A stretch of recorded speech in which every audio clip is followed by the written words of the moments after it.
नमस्कार साथियों, मैं मनोज कुमार सिंह। अभी हम लोग बिहार से 1000 किलोमीटर दूर दिल्ली में बैठे हुए हैं और हमारे साथ हैं मढ़ौरा विधानसभा छपरा जिला से मनोरंजन सिंह मनु। मेरे साथियों, इस बार जब आप दिवाली और छठ में बिहार जाइए तो अपने सरकार से सवाल जरूर पूछिए। मेरे साथियों, जब सब कुछ राजनीति से डिसाइड होता है, राजनीति ये डिसाइड करती है कि आपके द्वारा दिया गया टैक्स किसके जेब में, किसके पॉकेट में कितना जाएगा।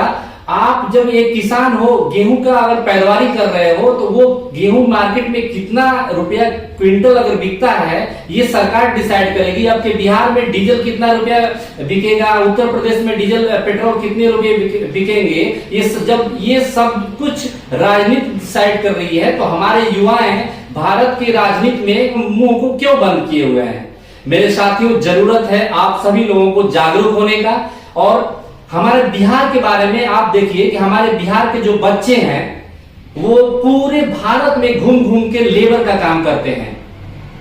अरे अपने लिए नहीं सही तो अपने बच्चों के लिए ही जागरूक होइए, नहीं तो ये बच्चे पूछेंगे कि क्या हम लोगों का क्या अभिशाप है कि हम ऐसे राज्य में पैदा हुए हैं जहां पे जिस राज्य के नाम बिहार के बाहर जाने में बिहारी शब्द सुनने में गाली जैसा प्रतीत होता है। तो वो बच्चे कहेंगे कि हम लोगों का एक अभिशाप है, हम लोगों की क्या कमी है कि हम बिहार में पैदा हुए। मेरे साथियों, आज जरूरत है बिहार में रोजगार क्रांति लाने के लिए। आज जरूरत है बिहार में अधिक से अधिक युवाओं को पलायित होने से रोकने के लिए। हमारा बिहार आज उस दौर में गुजर रहा है जिसमें 90% बिहार के पढ़े लिखे युवा हैं बिहार छोड़कर के या किसी दूसरे राज्य में जा रहे हैं, और नहीं तो बिहार अपने देश से बाहर भी जा रहे हैं। तो उसके सिलसिला में हम लोगों के एक जिम्मेदार नागरिक होने के नाते हम लोग आज बिहार में रोजगार क्यों नहीं है, इस पे चर्चा करने के लिए हमारे साथ हमारे मढ़ौरा विधानसभा क्षेत्र से मनु हैं। इनसे हम एक प्रश्न करने जा रहे हैं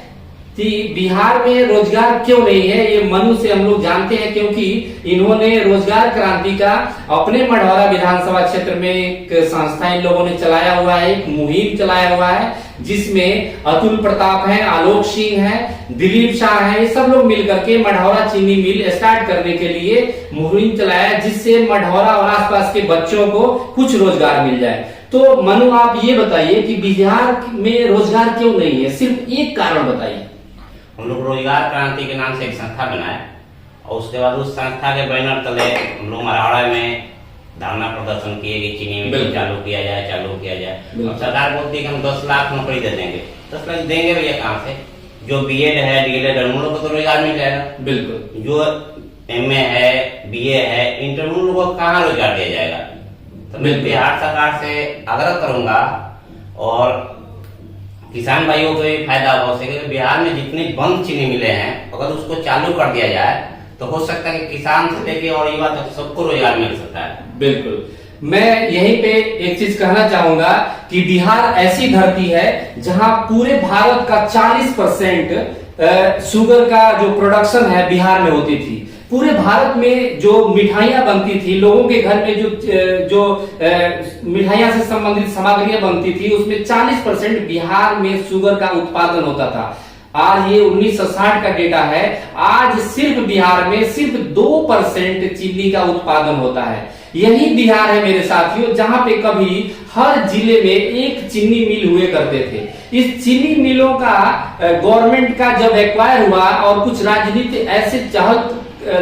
की ऐसी चहलकदमी हुई कि ये अंततः ये 40 से ज्यादा हमारे बिहार में चीनी मिलें रही हैं, ये बंद हो गई है। आप सोच सकते हैं कितना बड़ा एक रोजगार पैदा करने वाला चीनी मिल था हमारे पूरे बिहार में।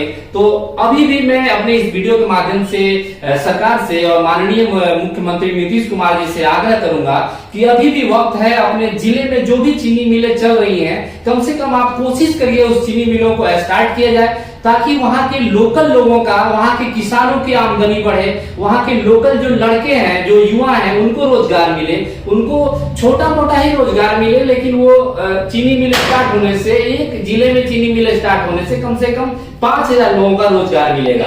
उससे तो एक फायदा हुआ है, किसानों को मिल जाएगा रोजगार जी, किसान लोग करेंगे।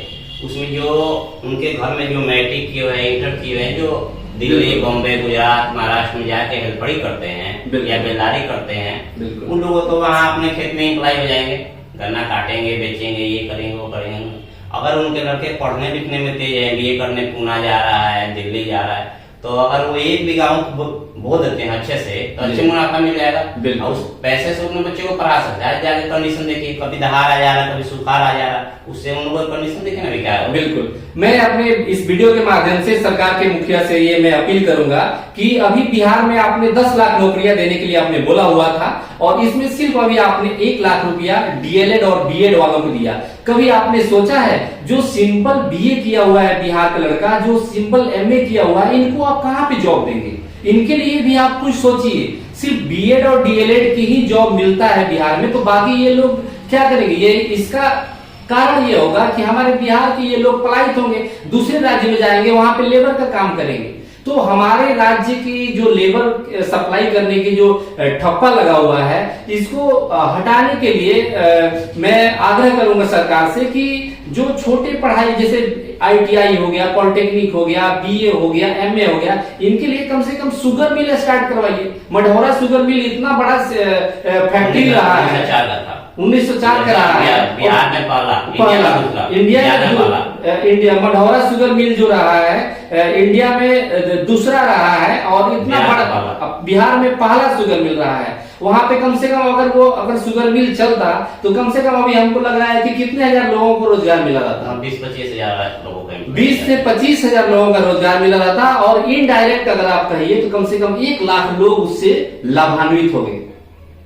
1 लाख लोग मढ़ौरा चीनी मिल से लाभान्वित होते। अभी देखे ना, अभी जो DLED किए हुए हैं, BEd किए हुए हैं, उन लोगों में से तो पता चलता है वो लोग तो DLED और BEd है तो BPSC देकर टीचर बन जाएंगे। जो BA है और MA है, इसके लिए कुछ भी नहीं है। और 14 का आंकड़ा देखा जाए, 14 में BPSC ये बिहार SSC हुआ था 14 में, उसमें भी 11,000 सीट था, उसमें 36 से 50 लाख लोगों ने फॉर्म भरा हुआ था, और सारे लोगों से 400 रुपये लिया हुआ था, बिल्कुल लिया गया था। तो अब 36 लाख लोगों का 400 रुपये जोड़ लीजिए, कितना होगा? बहुत होगा। 11,000 भर्ती, उसमें महिलाएं हैं, विकलांग है, काफी लोग हैं उसमें। बिल्कुल।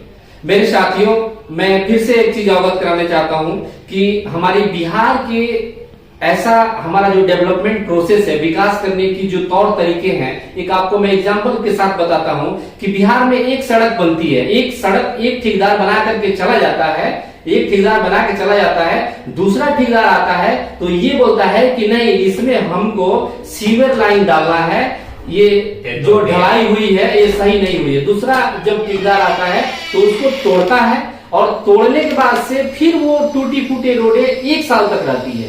1 साल के बाद से दूसरा ठेकेदार आता है तो उसमें फिर से उसमें RCC करता है सीवर लाइन डाल करके, और तीसरा आता है तो बोलता है नहीं, इसमें तो जर्नल नहीं पड़ा है, हम जर्नल इसमें डालेंगे। ये पूरे कार्यकाल 5 साल का होता है। मेरे साथियों, मैं अपने इस वीडियो के माध्यम से आप लोगों से आग्रह करूंगा कि किसी भी गांव में, किसी भी गली मोहल्ले में अगर किसी भी प्रकार का सरकारी अगर कार्य हो रहा है तो एज ए भारत के जिम्मेदार नागरिक, उस गांव के जिम्मेदार नागरिक के होने के आप हैं, तो आप उस ठेकेदार से पूछिए कि इसका क्या आपके पास प्रोसेस है, कितने फंड है, कितने आपको इसमें सीमेंट लगाने हैं, कितने गिट्टी लगाने हैं, क्योंकि सरकार वहां पे मॉनिटर करने नहीं आएगी। यहाँ पे मैं एक चीज और कहना चाहूंगा कि कहीं ना कहीं हमारे गांव के लोग जागरूक नहीं है, जिसकी वजह से इतनी भ्रष्टाचार फैली हुई है। वो ये सोचते हैं कि सरकार बनवा के चली गई, सरकार बनवा के चला गया, ठेकेदार बनवा करके चला गया, लेकिन उस रोड पे आपके बच्चे चलेंगे, आप चलेंगे 5 साल तक। अगर आप विरोध नहीं करोगे तो अगर वो रोड का, उस पुल का, उस नाली का निर्माण वो कैसे भी करके वो पैसा लेकर के चला जाएगा।